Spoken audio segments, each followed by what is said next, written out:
شنو هي المواصفات اللي تبغيها في الشريك ديال حياتك؟ يكون متفتح وكيحترم المرأة.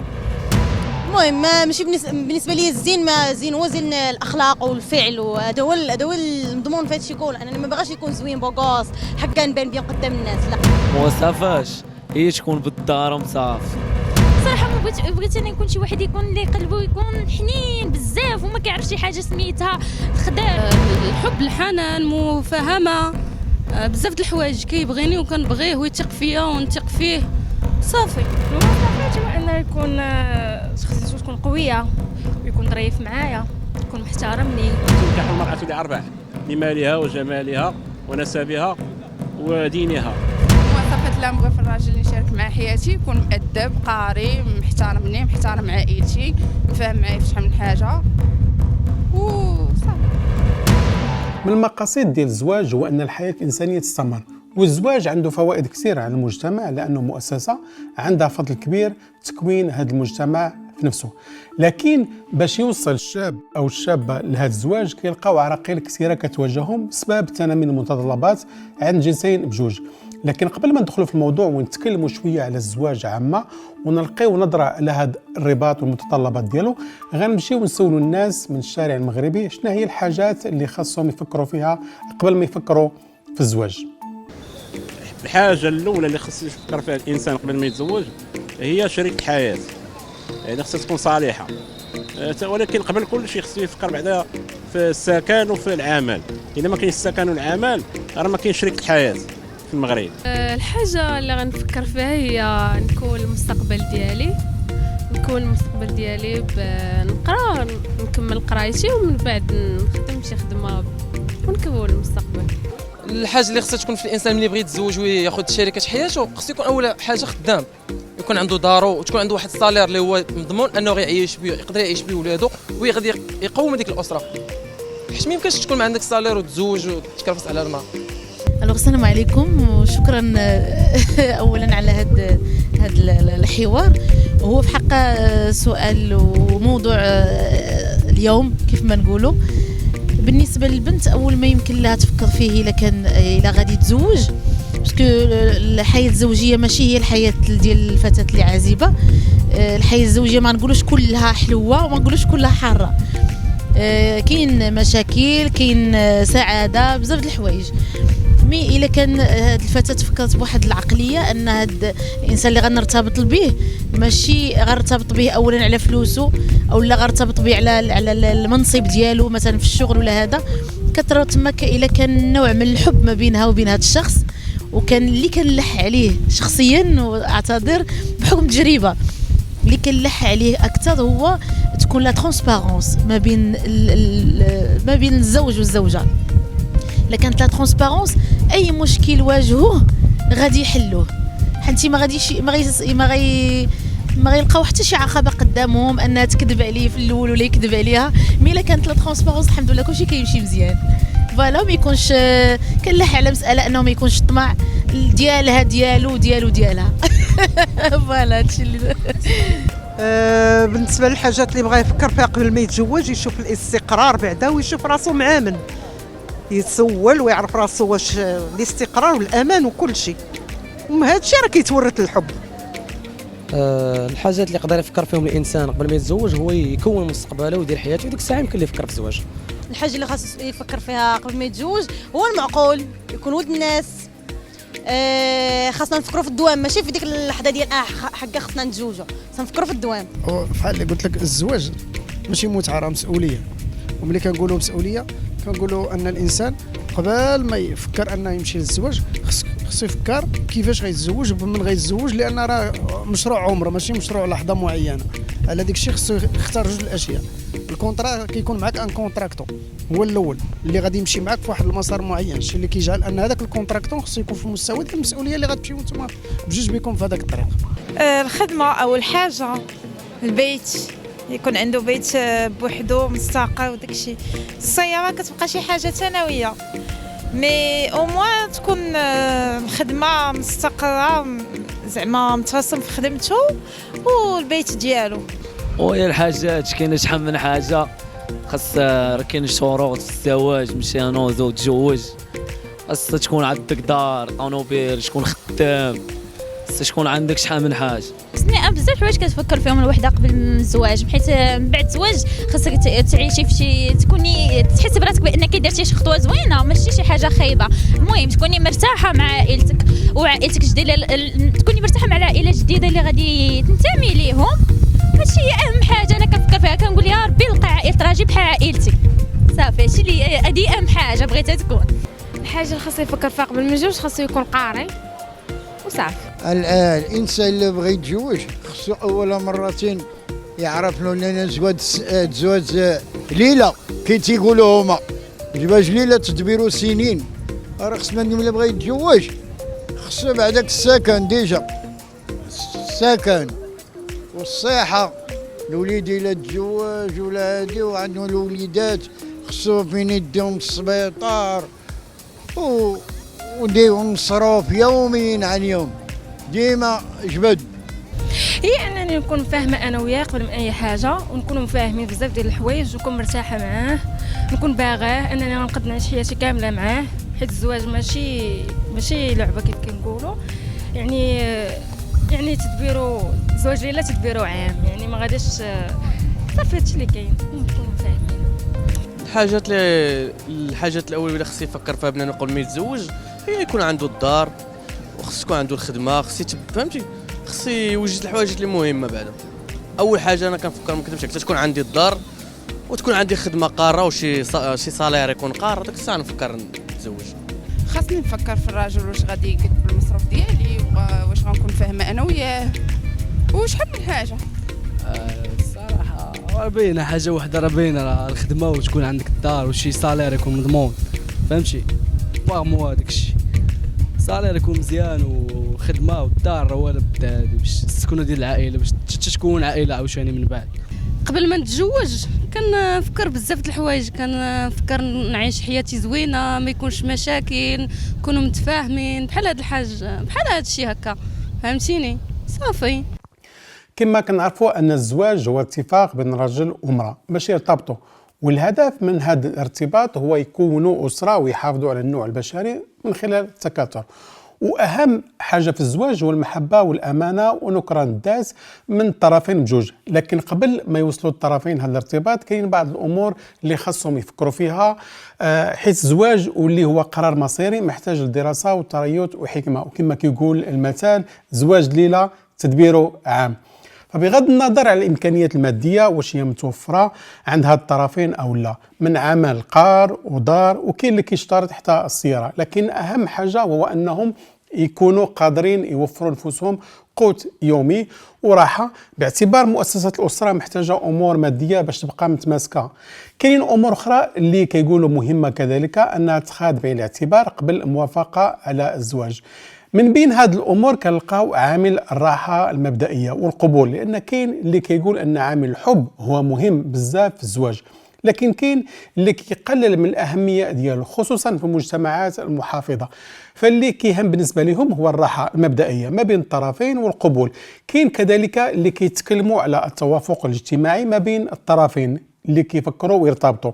فبعض الحالات كيكون تفاوت في الطبقات الاجتماعيه اللي كينتمي لها الزوج والزوجه سبب الفشل ديال الزواج، خصوصا لما كيكون احد الطرفين مهتم بابراز المستوى ديالو الاجتماعي وانه يحافظ عليه اكثر من تفكيره في الطرف اللي مرتبط به.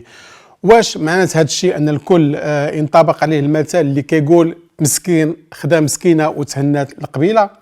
أكيد لا، لأنه كاينين ناس من طبقات راقية ارتبطوا مع ناس من طبقة فقيرة وعاشوا بدون مشاكل.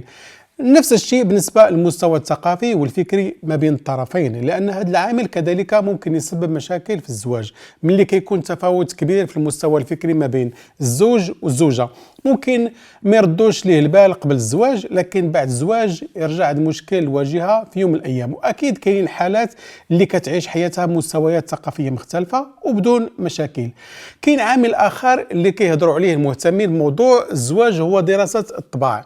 كيقولوا انه بالرغم من اننا ما نقدروش نكشفوا الطبع ديال الطرف الاخر بشكل كامل، لكن نقدروا نكشفوا بعض العلامه على الطبيعه ديالو في الفتره ديال التعارف واللي كتسمى فتره الخطوبه. هذه الخطوبه مهمه لانه كاينين بعض طباع اللي ممكن يتكيف معها الطرف الاخر، وكاينين طباع اللي صعيب يتحملها او يتكيف معها، وخاصو يرجع الحسابات ديالو قبل اي اتخاذ اي قرار. في المجتمعات ديالنا الشرقيه كاين كذلك اللي كيتكلم على نقطه ربما تبان للاجيال الصاعده ماشي مهمه، لكن كاين اللي كيركز عليها، وهي ديال الاهل ديال الطرفين، واش يتوافقوا مع بعضهم ولا لا. وكيقولوا باللي غلط اللي يشوف باللي الزواج هو علاقة ما بين الرجل والمرأة فقط، لكن هو في الحقيقة علاقة ما بين العائلات، النمط اللي كيعيشوا فيه المجتمعات الشرقية واللي الرباط العائلي فيه قوي، فلا بد ما يكون تفاهم وانسجام بين العائلة ديال الطرفين باش ما تعرضش الحياة الزوجية ديالهم المشاكل والصعوبات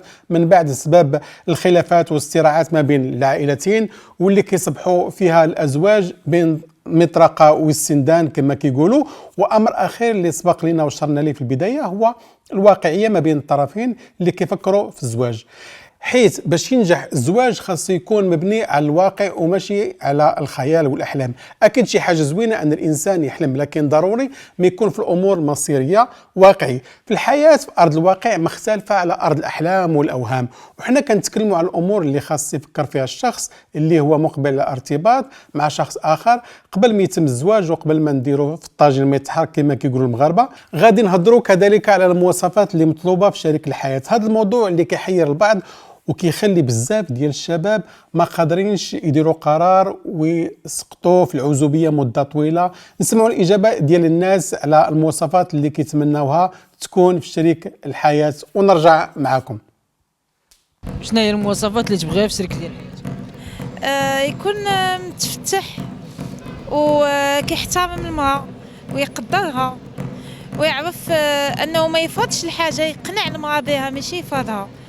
هادو هما المواصفات اللي كنشوف في الزوج. المواصفات اللي نبغيها في شريكة حياتي هي شي وحده اللي تكون ماشي درويشه وتقبل عليا كما انا في نظري شخصيا هو الزواج كيف ما تيقولوا قسمه ونصيب، والله سبحانه وتعالى كيف ما تيقولوا هذه مساله اللي مفروض منها ان الله سبحانه وتعالى مزوجين في السماء قبل من الارض هو اللي مكتب ليها، هو اللي غادي يكون فعلا. كتكون كنسميها انا حلم، كيبقى حلم اي فتاه كتبقى كتحلم انا بغي نزوج مثلا طبيب، بغيت نزوج محامي، كل واحد سبحان الله واشنو فوالا. كاين اللي كتقول لك انا نبغي يكون الراجل ديالي ميكانيسيان تيفا. سبحان الله كل واحد والشخصيه ديالو، كل واحد وكيفاش ينظر لذاك الحلم ديالو كيفاش غادي يسطرو فوالا. مواصفات هي تكون بالدار ومصاف. مواصفات يكون كيتحمل المسؤوليه، يكون راجل صالح ومتقي الله وكيصلي صالته، كيدير كاع المناسك العاديه. اول حاجه يكون خدمه مرسمه، وشكون الدار، وشكون عنده شخصيه قويه. لا شوف، بالنسبه للمواصفات ما ندخلوش في المواصفات الفيزيائيه، ما غاديش ندخلوا في المواصفات الفيزيائيه، كندخلوا يا ودي في المواصفات الاخلاقيه، باعتبار ان الاخلاق هو جزء من الحياه، وفاقد الشيء لا يعطي. اللي ما عندوش الاخلاق هو مشروع فاشل. يعني كنهضر على الطرفين ماشي غير طرف واحد. ما يمكنش انك تقول طلب من واحد شي حاجه وانت ما عندكش. لا انا كنقلب على فلان مزيان خصو يكون مزيان، فرتلان خصو يكون مزيان، خصني حتى انا نكون مزيان. علاش؟ لان باش نتلاقاو مع المزيان مع المزيان.